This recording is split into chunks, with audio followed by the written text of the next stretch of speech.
салом тамошобинони азиз, хулосаи хабарҳои муҳими ҷумъа 25 июни тоҷикистонро аз пойгоҳи хабари бомдод бароятон пешкаш мекунем. Шурӯъ мекунем аз як нигоҳи кӯтоҳ ба сархати хабари муҳими рӯз. дар ин барнома 53 афсару аскари афғон ба ӯзбекистон фирор карданд. дар душанбе маъракаи ваксиназании шаҳрвандони аз 18 сола боло оғоз ёфт. дар гузашти юрис венард, роҳбари сохтмони нирӯгоҳи норак, лимузин барои шаву арӯс ва 300 меҳмон тӯи фарзандони яке аз раҳбарони оппозитсияи тоҷик дар Аврупо. ду садамаи маргувар дар ҳаливард ва регар. боздошти зане ки гӯшворҳои тиллоии кӯдакони хурдсолро ба зӯрӣ канда мегирифт. қасди куштани хоҳар арӯсу додар арӯс дар ҷемтепа. ва акнун тафсилоти хабарҳо.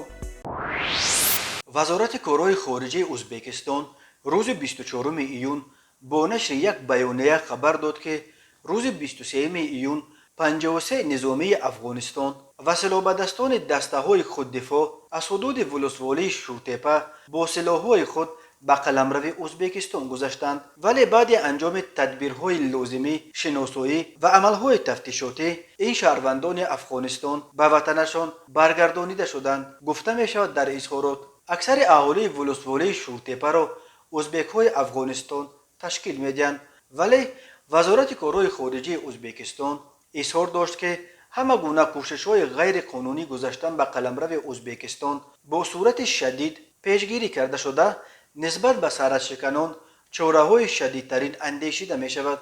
ҷониби ӯзбекистон қотеона пойбандиаш ба муносибатҳои дӯстиву ҳамсоягӣ бо Афғонистон, ҳифзи бетарафӣ ва дахолат накардан ба умури дохилии ин кишвари ҳамсояро таъкид мекунад.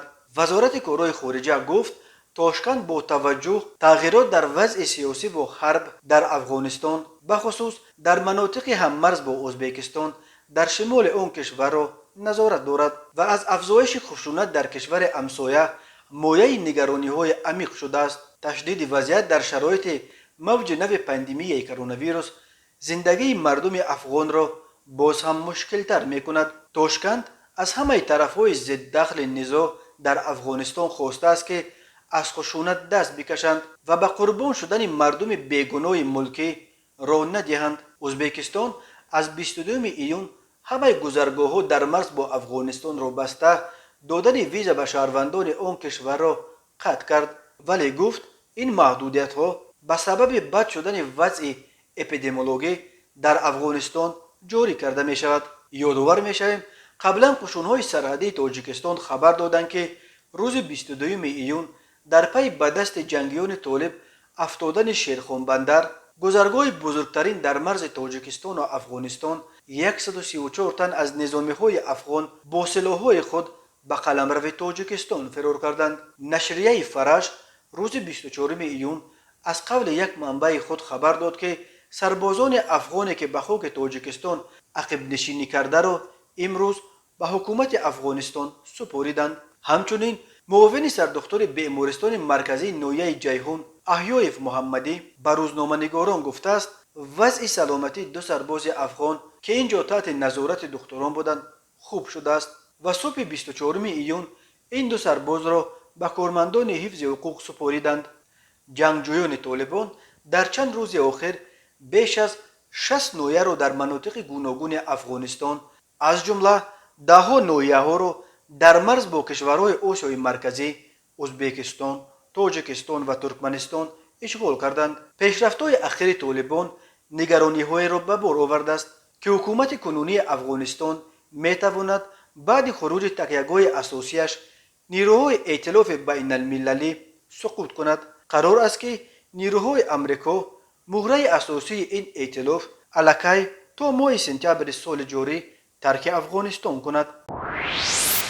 рӯзи 24 июн дар шаҳри Душанбе бо мақсади пешгирӣ аз интиқол ва паҳншавии бемории COVID-19 маъракаи ваксиназании шаҳрвандон аз 18 сола боло оғоз гардид. вазорати тандурустӣ дар як эълон ки тавассути расонаҳои давлатӣ аз ҷумла Ховар нашр шуд, гуфт ҳамаи шаҳрвандон аз 18 сола боло که در پایتخت مملکت شهر دوشنبه استقامت میکنند میتوانند برای گرفتن واکسن ضد بیماری کووید 19 به مرکزهای سلامتی محله زیست خویش مراجعت نمایند. وزارت گفت واکسیناسیا یگانه راه امین ماندن از سرایت کرونا ویروس نو کووید 19 می باشد.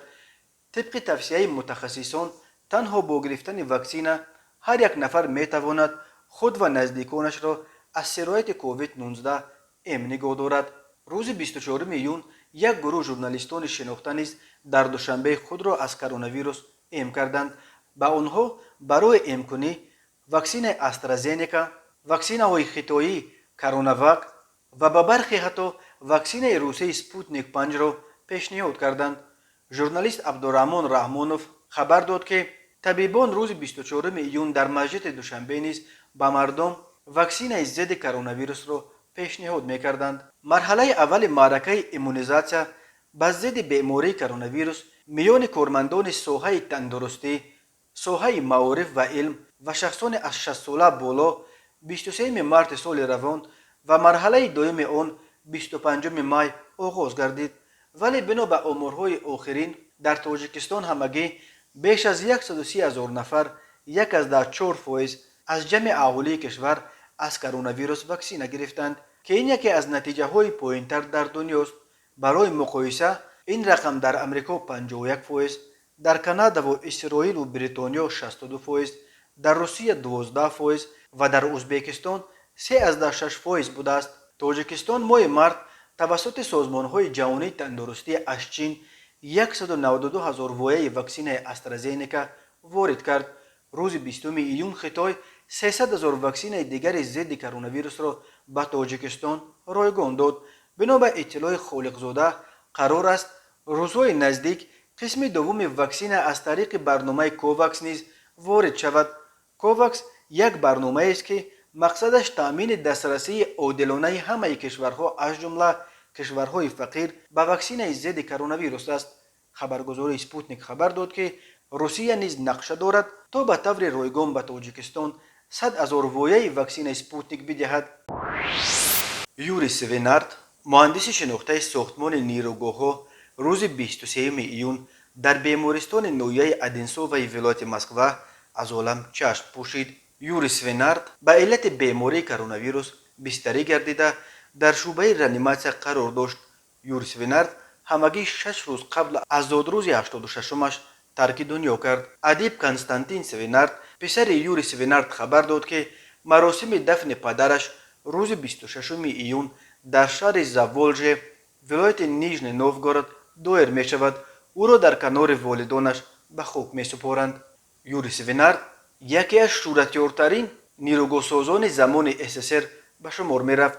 از او ساختمان‌های بزرگ به مثل اوبانبور اسوان در مصر، نیروگاه نورک در تاجیکستان و دم به لنینگراد صده که سوینارد بعد به استفاده دادن نیروگاه نورک در سالهای 80 به ضد آبخیزی‌ها در لنینگراد سابق و سنت پترزبورگ کنونی ساخت به یادگار ماند. سال 1991 یوری سوینارد رقیب اساسی آناتولی سابچاک در نخستین انتخابات مستقیم شهرداری سنت پترزبورگ بود و با 25.72% بعد سابچاک جای دوم را گرفت.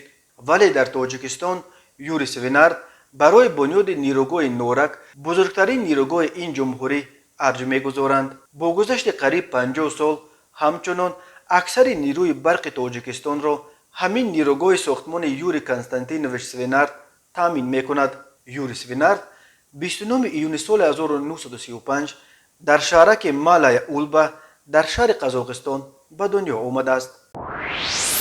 تماشابینان عزیز، یادآور می‌شویم خلاصه مهمترین اخبار تاجیکستان را از پایگاه خبری بامداد تماشا دارید. برنامه را ادامه می‌دهیم.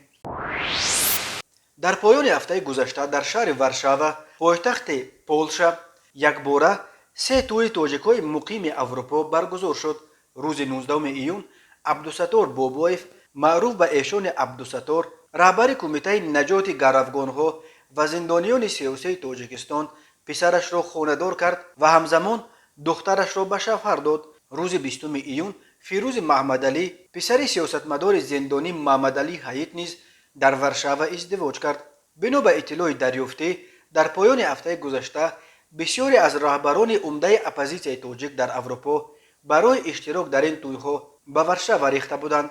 аз ҷумла раиси паймони миллии тоҷикистон, як эътилофи нирӯҳои мухолифини тоҷик ҳамроҳи 5 фарзанд ва дигар аъзои хонаводааш ба табрики фарзандони эшони абдусаттор ва фирӯзи муҳаммадалӣ ба пойтахти лаҳистон омада буд. дар видеое ки блогери тоҷики муқими аврупо манучери кӯҳистонӣ аз тӯи фарзандони эшони абдусаттор дар интернет нашр кард ва як пораашро ба пойгоҳи хабарии бомдод низ фиристод, дида мешавад ки ӯ барои писару духтараш тӯи пуршукӯҳе барпо карда, аз ҷумла барои шаву арӯс як лимузини сафеди дарозияш 12 метр киро кардааст. дар видео дида мешавад ки ҷавонҳои тоҷики муқими аврупо дар ҷараёни тӯй талош доранд то анъанаҳои миллиро риоя кунанд ва аз ҷумла домодро амакаса болои дастҳо бардошта ба ҳаво мепартоянд ва барои пойандози домод низ хеле кашокаш мекунанд. эшони абдусаттор дар суҳбат бо бомдод гуфт тӯи фарзандонашро бо иштироки 300 меҳмон дар тарабхонаи бухоро ки зодагони тоҷикистон дар варшава таъсис доданд доир карданд.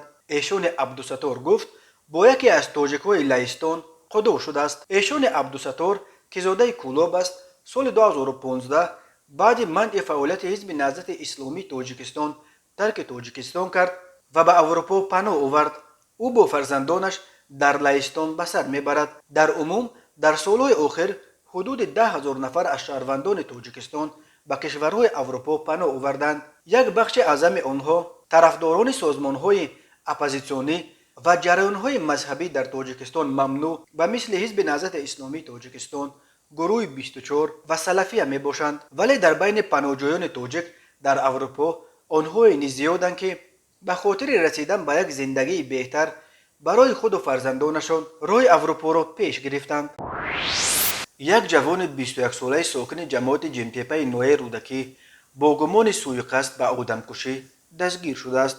вазорати корҳои дохила гуфт ин ҷавон шаби 23 июн соати 21:30 ҳангоми муноқишаи оилавӣ бо мақсади аз ҳаёт маҳрум сохтани хоҳари ҳамсараш бо корт ба қисмҳои ҳаётан муҳими ин ҷавонзани 24-солаи сокини ҷамоати ҷимтепа зада ва бо ин қонеъ нашуда додари ҳамсараш ҷавони 19-соларо низ бо корт ба рӯяш якчанд маротиба задааст. дар натиҷа ҳарду хоҳарҳарӯз ва додарарӯси ин ҷавон ҷароҳатҳои вазнини ҷисмонӣ бардошта дар беморхона бистарӣ гардиданд. ба ин ҷавон акнун аз 8 то 12 соли зиндон таҳдид мекунад. як ҷавони 21-солаи сокини ҷамоати ҳайдар усмонови ноҳияи бобоҷон ғафуров ба қасдан расонидани зарари вазнин ба саломатӣ гумонбар мешавад. бино ба иттилои вазорати корҳои дохила ӯ рӯзи 22 июн соати 14 дар заминҳои хоҷагии деҳқонӣ ба номи урунхоҷаев бо ҳамдиҳаи 23-солааш ҷанҷол карда ҳамроҳи падари 46-солааш он ҷавонро бо калан латукуб намуда, ҷавон бар илова бо доз ба узвҳои бадани ҷабридида зада ҷароҳатҳои вазнини ҷисмонӣ расонидааст. ба зидди ӯ бар асоси қисми якуми моддаи 110 кодекси ҷиноятии тоҷикистон парванда кушоданд. ба ин ҷавон аз 5 то 8 соли зиндон таҳдид мекунад. сокини 47-солаи сокини ҷамоати деҳоти навгилеми исфара бо гумони дуздӣ дастгир шуд. ба иттилои мақомот ӯ рӯзи 18 июн соати 2:50 вориди хонаи як зани 61-солаи сокини исфара шуда аз он ҷо ҷавоҳироти гуногуни тиллоиро ба маблағи 114,500 сомони дуздида аз ҷои ҳодиса ғайб задааст. оид ба ин ҳодиса бар асоси қисми дуюми моддаи 244 парванда кушоданд. ба сокини навгилем бар асоси ин банди қонун аз 2 то 5 соли зиндон таҳдид мекунад. субҳи 24 июн соати 9:30 ронандаи мотороleri сохти хитоӣ ҷумаи фурқаҷон соли таваллудаш 1982 сокини ноҳияи балхӣ ҳангоми ҳаракат аз самти шаҳри балх ба самти ҷамоати ҳелвард ба қафои дучархарон холов дӯстмурод соли таваллудаш 1984 сокини ҷамоати ҳелвард бархӯрда баъдан ба муқобили самти ҳаракат баромада با ماشین تمغه اوپل استرا تحت اداره صاحب نظرف قیوم جان سال تولدش 1974 نیز ساکن هالیوارد برخورد است. در نتیجه دوچرخران دوستمرادوف خل به سلامتیش جراحت وزن جسمانی برداشته در بیمارخانه به هلاکت رسیده است. اینچنین شام 23 ایون ساعت 20:20 راننده کوادراتسیکل اکراموف غالب سال تولدش 1997 ساکن جماعت ریگر شهر ترسانزاده هنگام حرکت در راه ماشینگرد دهه حقیقت جماعت تویچیف به سمت مقابل رو برآمده به ماشین تمغه خوندای سناتا تحت اداره نظیروف شاکرجان سال تولدش 1971 ساکن جماعت نواباد برخورد است. در نتیجه راننده کوادراتسیکل غالب اکراموف بر اثر جراحت‌های وزنین جسمانی در بیمارخانه به هلاکت رسیده است. هر سال بر اثر صدمه‌ها در راه‌های تاجیکستان تا 400 نفر به هلاکت رسیده بیش از 1200 تن دیگر معیوب می‌شوند. مرکز مطبوعات وزارت کارهای داخلی تاجیکستان خبر داد که یک ساکن 38 ساله نویه سینای شهر دوشنبه که پیشم برای غارتگری سود شده است در دست کم 3 مورد به زور از گوشهای دختران خردسال کنده گرفتن گوشوارهای طلایشان عیبدار می شود. از جمله بنا به فرضیه تفتیشات این مرد دستگیر شده ماه مارس سال جاری در کوچه غفوروف پایتخت به طور آشکارا و با استفاده زوراوری از گوشهای یک کودک 6 ساله یک جفت گوشوار طلایی ارزشش 1500 سومونی را تصرف کرده از جای حادثه غیب زده است. اینچنین معین کرده شد که نامبرده ماه آگوست سال 2020 در کوچه غفوروف باز هم بازوری از گوشهای دخترچه 4 ساله گوشوارهای طلایی ارزشش 500 سومونی را کنده گرفته است. همچنین او روز 1 ایون سال 2021 تخمینا ساعت 14:00 در کوچه حصار پایتخت بازوری از گوشهای یک دختر 7 ساله گوشوارهای طلایش را کنده گرفته از جای حادثه غیب زده است. ضرر رسانیده شده 250 سومونی را تشکیل می دهد. تماشابینان عزیز و گرامی، این بود مرور به خلاصه چند خبر مهم روز 25 ایون تاجیکستان. خبر و گزارش های بیشتر از تاجیکستان و درباره تاجیکستان را در سامانه پایگاه خبری بامداد پیگیری نمایید. www.bomdad.com. خوش باشید.